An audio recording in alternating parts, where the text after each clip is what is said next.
Behold, the Lamb of God who takes away the sins of the world.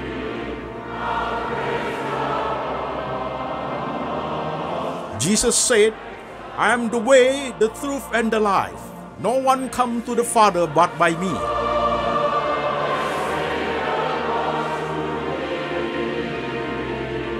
For God so loved this world, so he gave his one and the only Son. Whoever believes in him shall not perish, but have eternal life. Shalom, jemaat sekalian, saya Pendeta Antoni Chang. Salam kepada seluruh jemaat, setia pendengar firman lewat Latsmi, Lembaga Antoni Chang Ministry Internasional. Ibadah Latsmi hari ini, temanya adalah Kedewasaan Rohani seri ke-40 dan Kontemplasi seri ke-66. Firman Tuhan kita ambil dari satu bagian saja, yaitu dari Kitab Habakuk pasal 1 ayat 1 sampai 17. Demikian firman Tuhan.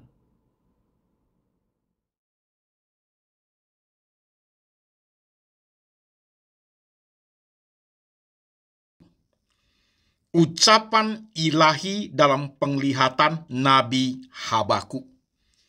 Berapa lama lagi, Tuhan, aku berteriak, tetapi tidak kau dengar. Aku berseru kepadamu penindasan, tetapi tidak kau tolong. Mengapa engkau memperlihatkan kepadaku kejahatan, sehingga aku memandang kelaliman? Ya, aniaya dan kekerasan ada di depan mataku. Perbantahan dan pertikaian terjadi.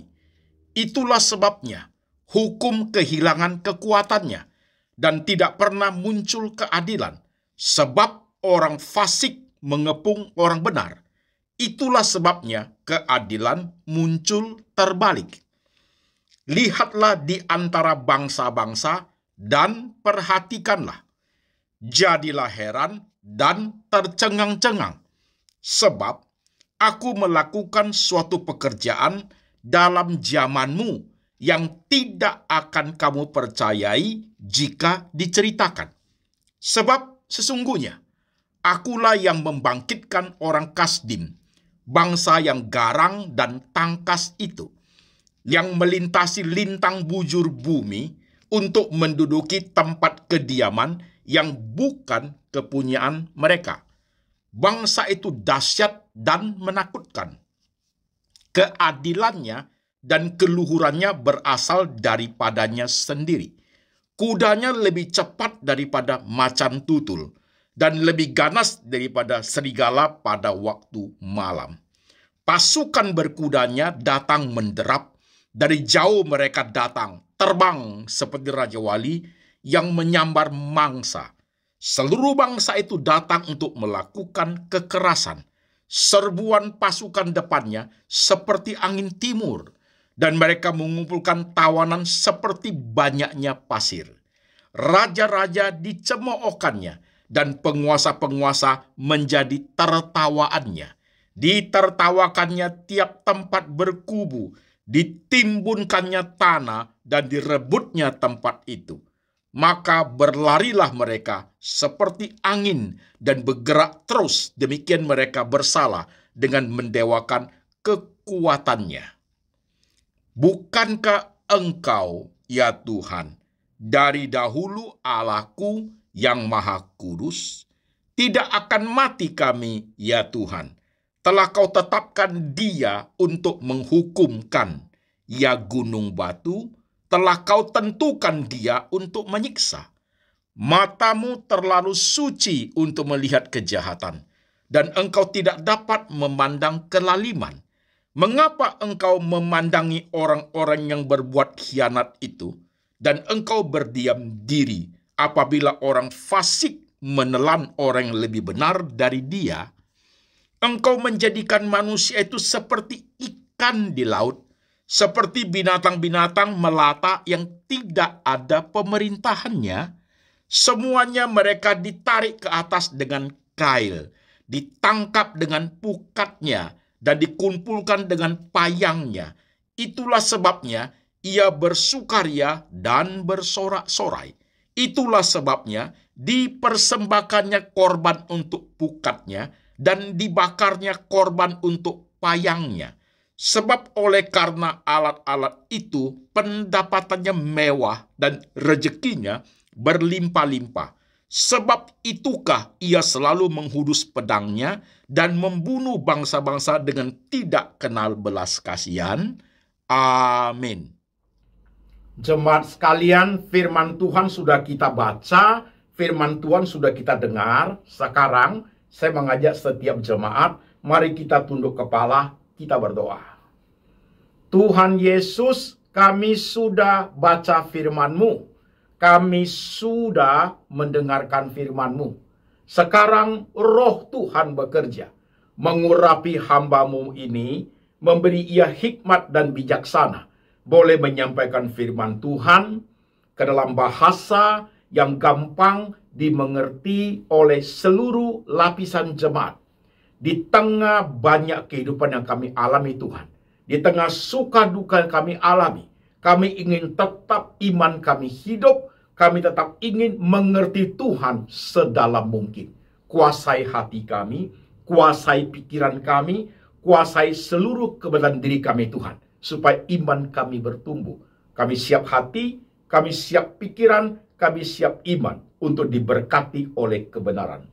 Tuhan Yesus berbicara, kami mendengar. Dalam nama Tuhan Yesus, kami berdoa. Amin. Shalom jemaat sekalian, apa kabar? Saya berharap jemaat baik-baik saja. Jemaat yang ada di kota-kota di Indonesia, maupun jemaat yang ada di kota-kota di luar negeri. Hari ini, saudaraku, ibadah Latsmi, kedewasaan rohani seri ke-40. Kita sudah sampai di seri ke-40. Kontemplasi seri ke-66. Dan tema kita hari ini adalah negative thinking terhadap Tuhan. Temanya adalah negative thinking terhadap Tuhan. Firman Tuhan tadi kita baca tentang kitab Habakuk. Oke, saudaraku, mari kita masuk ke dalam introduction. Tapi saudara harus pahami dengan serius. Hari ini khotbahnya, level berpikirnya pakai level berpikir analisa. Frame of thinkingnya tetap sama, pakai frame of thinking integrative thinking, saudaraku. Dan khotbah hari ini, seri ke-40 ini, berintegrate dengan khotbah tentang 5 poin mengenal kehendak Tuhan. Itu ada di YouTube channel Lasmi. 2, ketika Tuhan tidak seperti aku harapkan, 4 seri. 3, ketika aku lemah, maka aku kuat, 4 seri. Dan yang kelima, when God keep silent, ketika Tuhan diam. Kemudian juga dengan 1 sampai 39 seri khotbah tentang kedewasaan rohani. Saya akan bergerak ke arah seperti itu, saudaraku. Semua tema yang ada menggunakan integrative thinking supaya kita bisa mengerti dengan baik. Oke, jemaat, sekarang kita masuk satu step lagi. Sebagai manusia, saudaraku, kita pasti mempunyai positive thinking dan negative thinking. Kita pasti punya. Itu adalah sesuatu yang normal dan manusiawi, saudaraku. Pikiran positif dan pikiran negatif. Sangat tidak baik dan tidak mungkin manusia itu hanya mempunyai pikiran positif saja. Sangat tidak mungkin. Tetapi sebagai manusia, saudaraku, harus kita pahami dengan baik. Positive thinking sangat berguna. Positive negative thinking pun berguna. Ini menjadi perlu kita perhatikan, jemaat sekalian. Orang bisa berpikir positif, bagus. Tetapi ketika orang bisa berpikir negatif, juga ada manfaatnya, saudaraku. Buat apa untuk pikiran negatif itu? Manfaatnya apa, Pak Pendeta?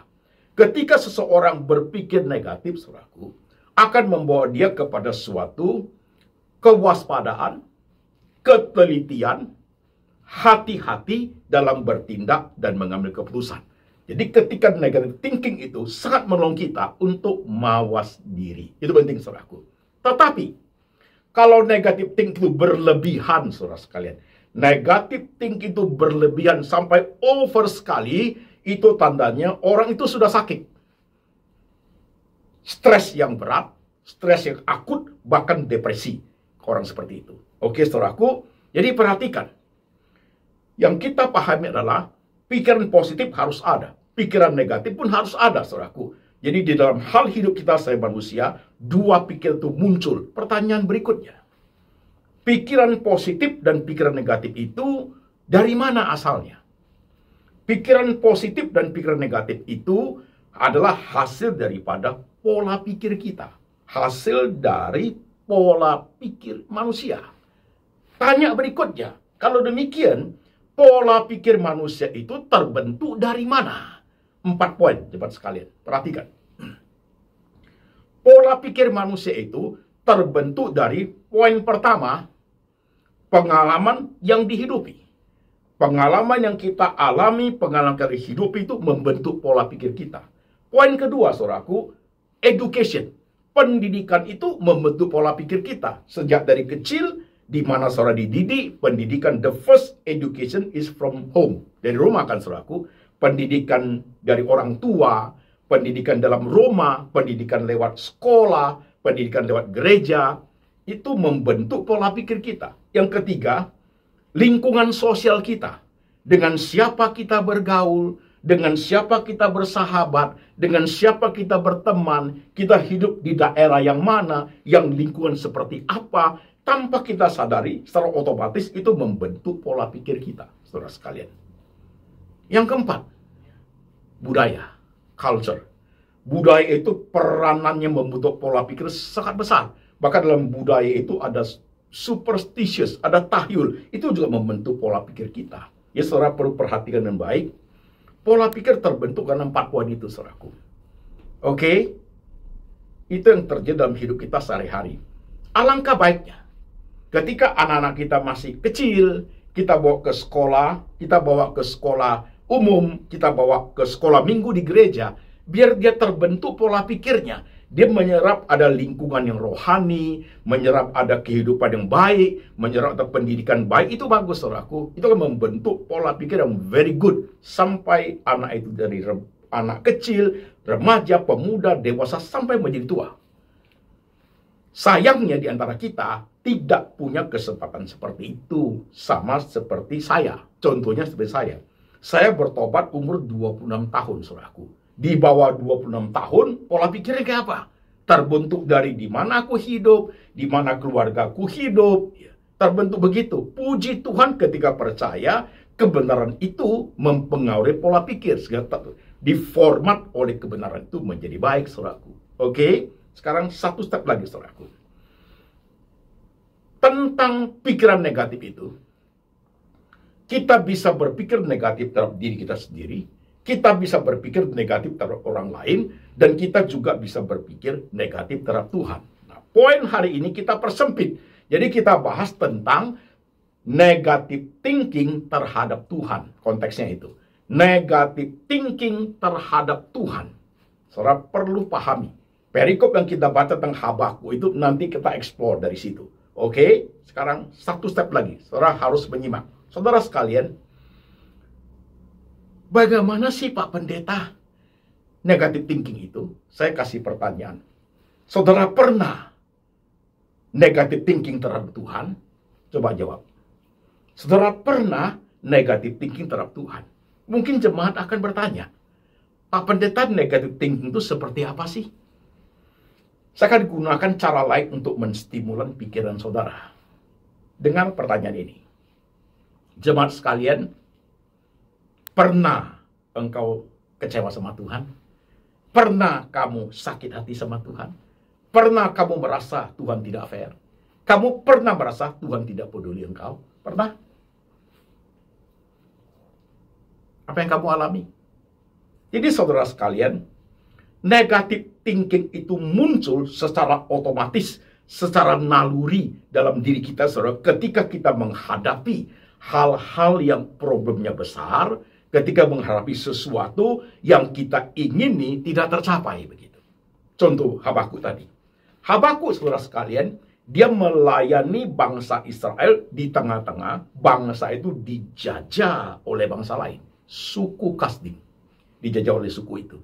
Dan terjadilah penindasan, ketidakadilan, hukuman, penghinaan, penganiayaan, kerja paksa. Dan Habakuk itu adalah nabi yang dipakai Tuhan untuk melayani umat Israel pada zaman seperti itu.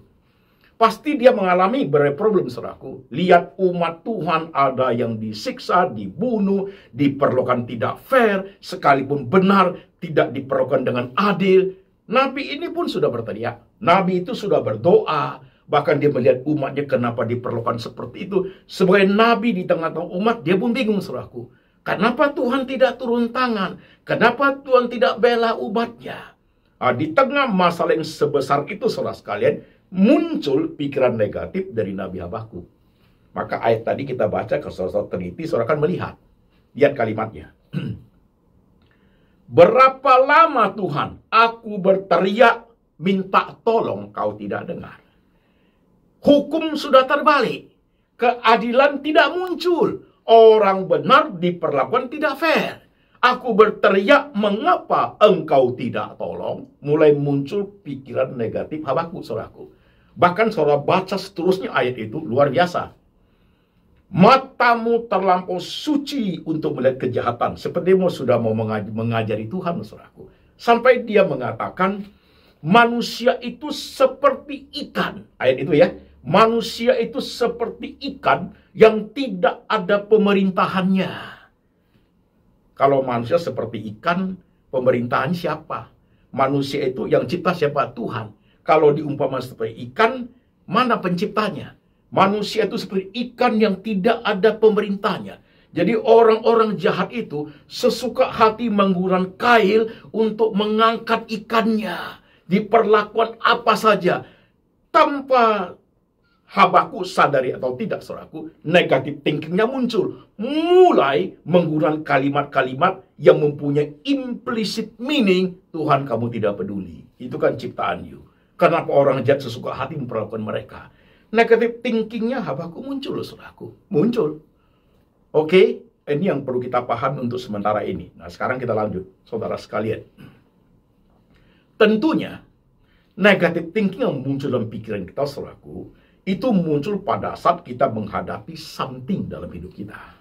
Nah, something itu, saudaraku, yang dihadapi itu tergantung pribadi masing-masing. Saya kasih contoh, kasih ilustrasi.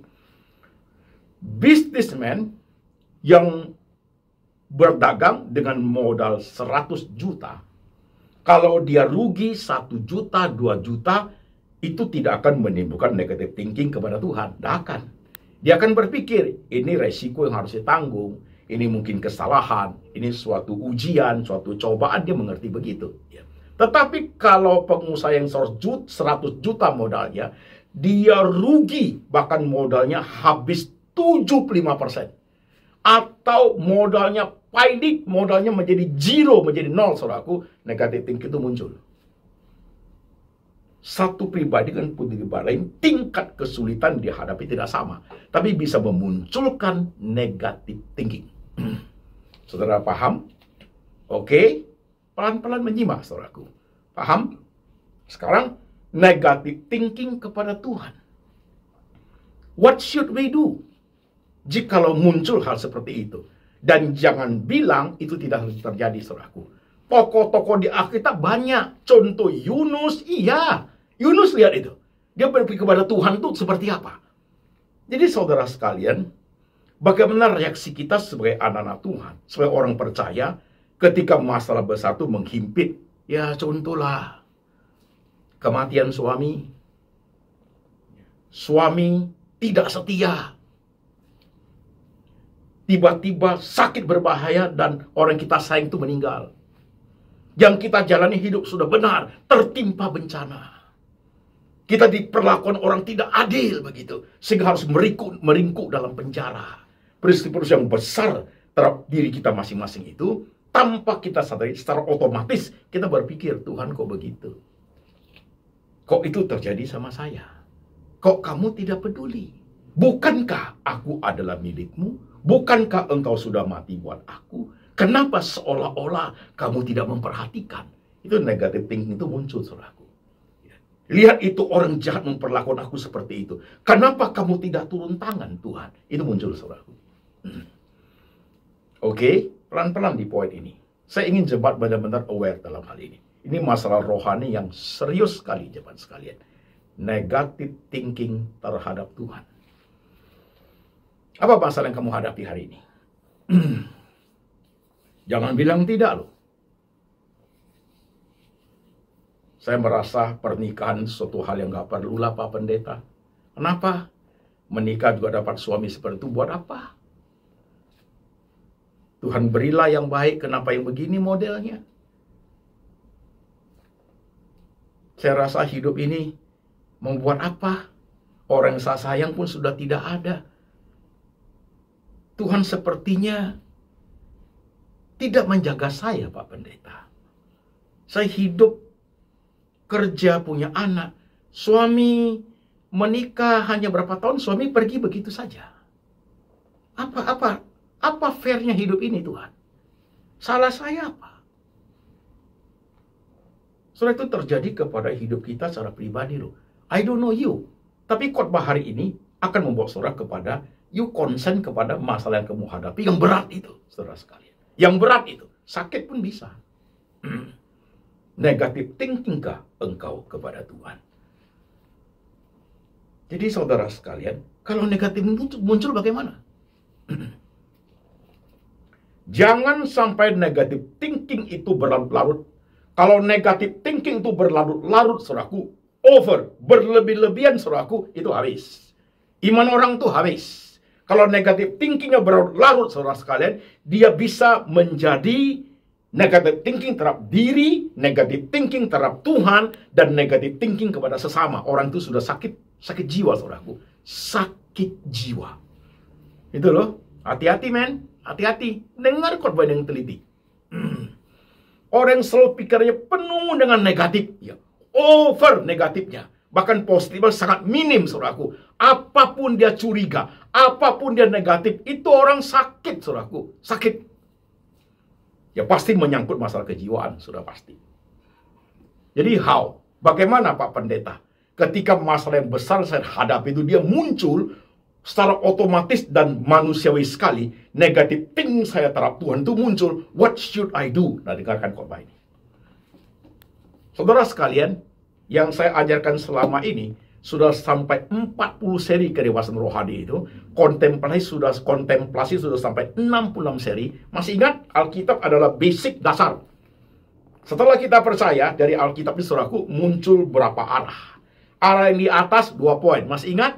Bertobat, poin 1. Poin kedua, terima Tuhan, saya Tuhan dan Juru Selamat. Poin bagian kedua, sebelah kanan, saudaraku. Sebelah kiri dulu. Sebelah kiri 2 poin. Sebelah kiri adalah knowing God, poin pertama. Poin kedua, knowing self. Mengenal Tuhan dan mengenal diri. Nah, ini yang kita bahas, saudaraku, hari ini adalah knowing God and knowing self. Ini menjadi penting. Ketika muncul negative thinking kepada Tuhan, saudaraku, ya, dan itu sangat manusiawi, itu terjadi, saudara sekalian. Manfaatkanlah negative thinking itu menjadi sesuatu yang penting dalam hidup kita. Perhatikan caranya. Karena negative thinking terbentuk dalam pola pikir kita, saudaraku. Tidak mungkin kita delay. Tidak mungkin. Dia terstimulan oleh peristiwa yang kita hadapi. Dan ketika negative thinking itu muncul, saudaraku, responnya, pakailah negative thinking itu menjadi suatu stimulan untuk menghidupkan respon iman kita. Itu menjadi penting. Caranya begini. Kalau saudara mulai berpikir negatif thinking terhadap Tuhan, ya, harus dibarengi dengan cepat, sigap, aware. Tadi ingat gak?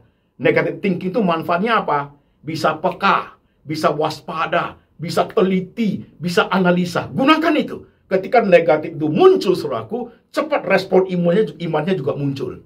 Pertanyaannya, haruskah aku berpikir negatif kepada Tuhan? Haruskah aku berpikir Tuhan itu tidak adil? Sekalipun yang aku alami tidak fair. Sekalipun saya alami, aku benar. Sekalipun kita benar, saudaraku. Sekalipun kita benar. Ketika kita hadapi tidak fair, diperlakukan sangat sulit, saudara sekalian. Seolah dunia mentertawakan kita. Haruskah aku berpikir negatif kepada Tuhan? Respon iman itu selaku mengevaluasi diri kita. Ingat tadi? Sebelah sini. Poin pertama, knowing God. Poin kedua, knowing self. Ketika kita tambah mengenal diri kita, gunakanlah negative thinking itu sebagai suatu stimulan untuk menghidupkan respon iman kita. Kembali menganalisa diri kita untuk knowing God-nya menjadi bagus. Itu poinnya. Jadi kalau kita bisa praktekkan seperti itu, saudaraku, latihan kerohanian seperti ini tidak bisa sekedar dengan khotbah amin selesai, tidak bisa. Latihan kerohanian seperti harus lewat kontemplasi. Nah, ini masalah yang berat itu, saudaraku, tidak bisa amin amin amin puji Tuhan selesai, tidak ada, saudaraku. Masalah yang saudara hadapi dan saya hadapi yang berat-berat sekali, yang tanpa disadari muncul negative thinking itu harus dan perlu diselesaikan lewat kontemplasi, saudaraku. Jadi waktu 5 menit di kantor, 10 menit di Starbucks, setengah jam di rumah, udah mulai di hati kita. Kok saya seperti ini ya terhadap Tuhan ya? Gitu.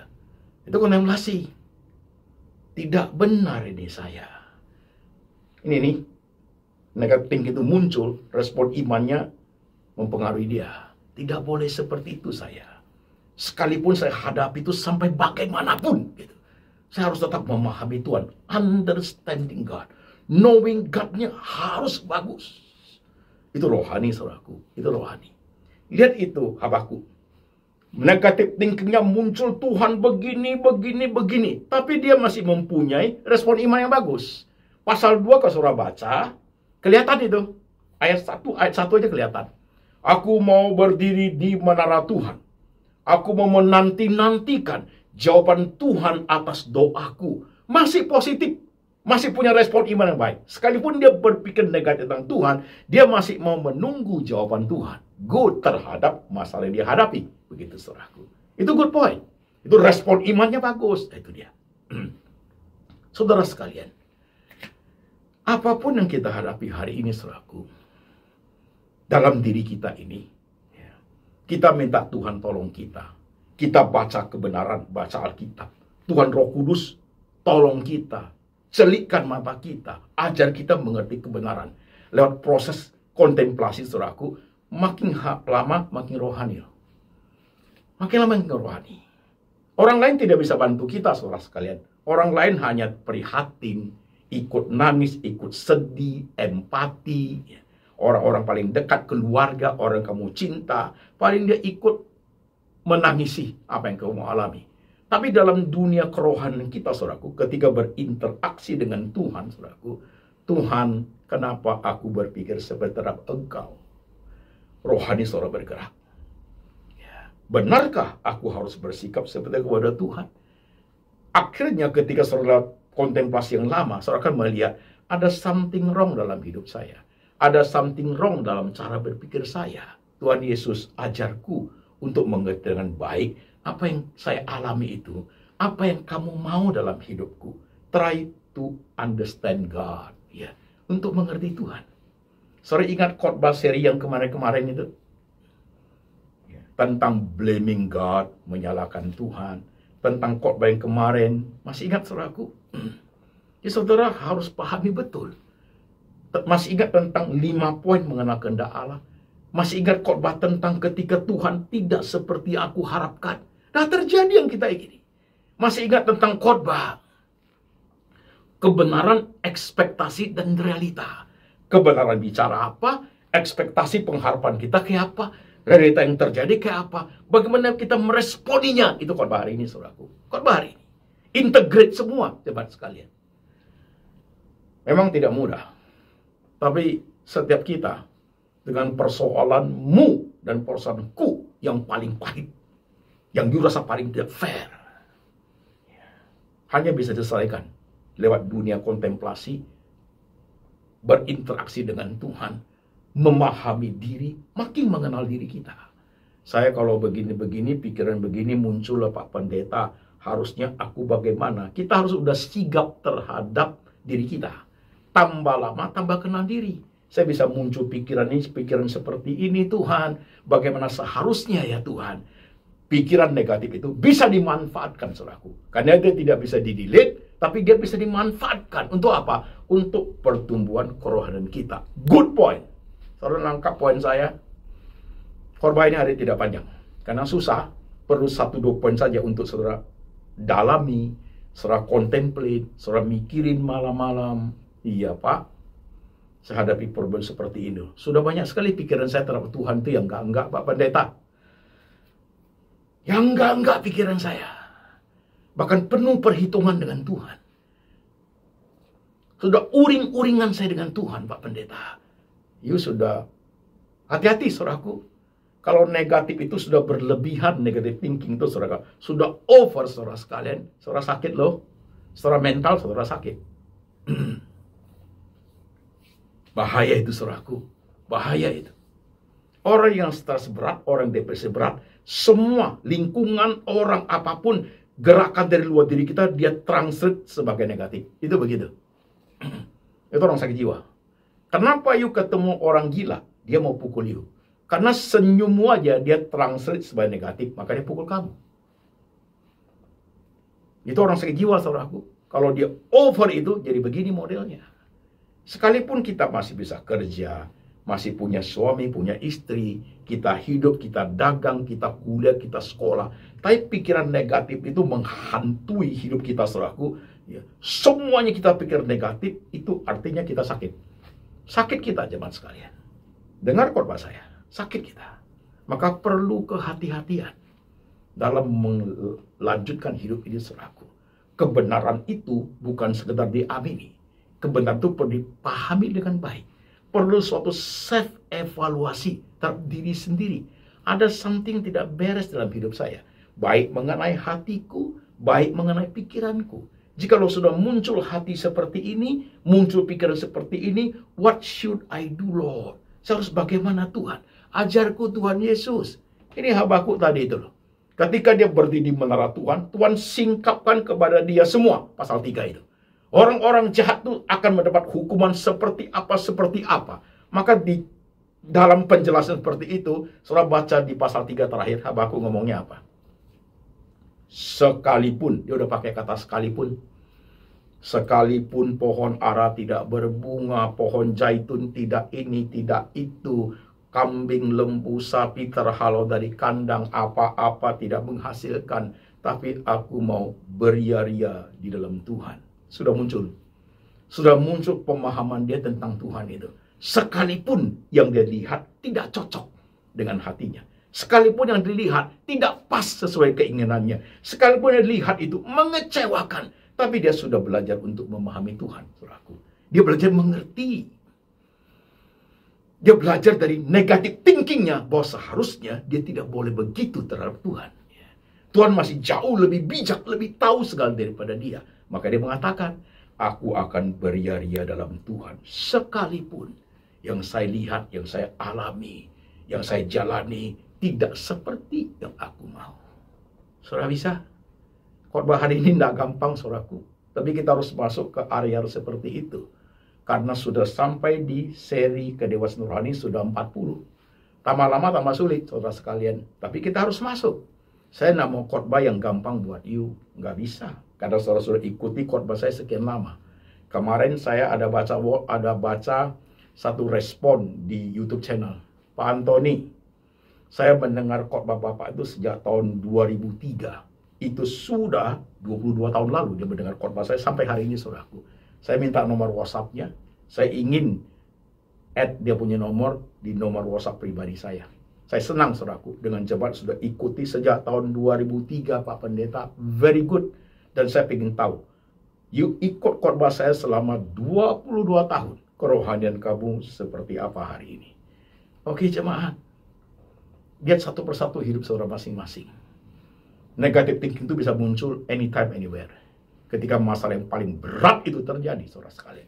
Tapi jangan stop sampai di situ. Gunakan negative thinking itu sebagai suatu stimulan. Untuk apa? Untuk respon iman itu cepat muncul. Untuk mengatasi kerohanian kita. Untuk mengatasi negative thinking itu supaya bisa merespon imannya kepada Tuhan dengan baik. Saudara ngerti? Paham?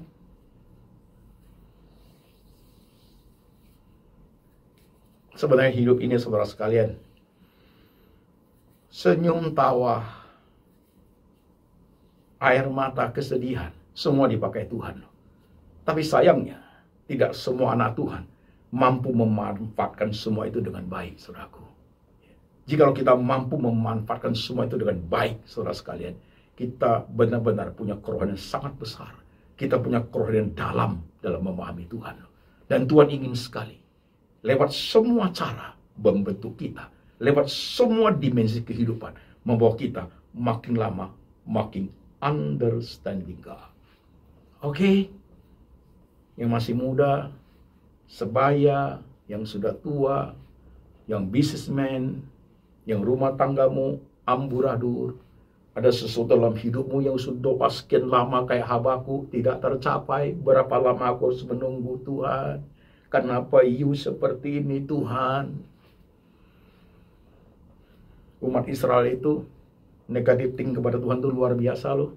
Teriak-teriak waktu Tuhan tidak tolong. Saudara belajar hari ini. Perhatikan khotbah hari ini.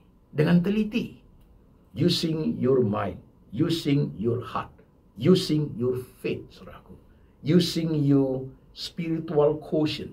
Pakai kecerdasan rohanimu untuk mencerna khotbah hari ini dengan baik, saudara sekalian. Oke? Ini PR buat jemaat sekalian. Ini seri 40, saudaraku. Kedewasaan rohani seri 40 PR buat jemaat. Masing-masing melihat diri masing-masing. Masing-masing sudah Tuhan kasih ya, dimensi pengalaman hidupnya untuk you belajar dari situ. Apa artinya air mata? Apa artinya kekecewaan?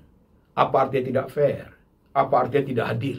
Apa artinya kok hidup begitu susah? Apa artinya penyakit itu ada di dalam tubuh dengan penyakit yang sangat berbahaya? Apa artinya?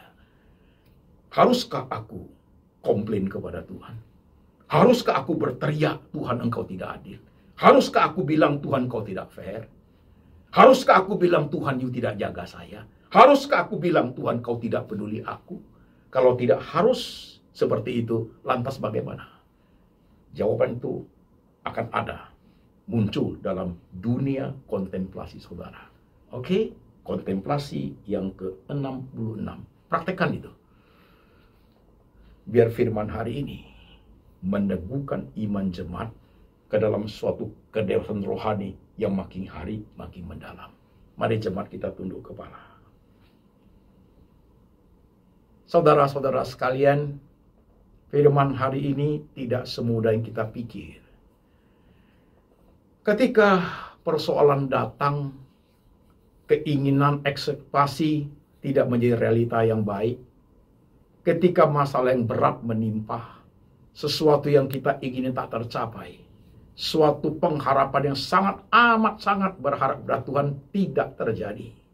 Tanpa kita sadari, saudara sekalian, dalam pikiran kita muncul pikiran negatif terhadap Tuhan. Siapakah itu? Kitakah itu orangnya? Yes, engkau dan saya. Lantas bagaimana kita harus bersikap? Dengar khotbah hari ini. Dengar khotbah hari ini berkali-kali diulang. Pahami apa yang saya katakan.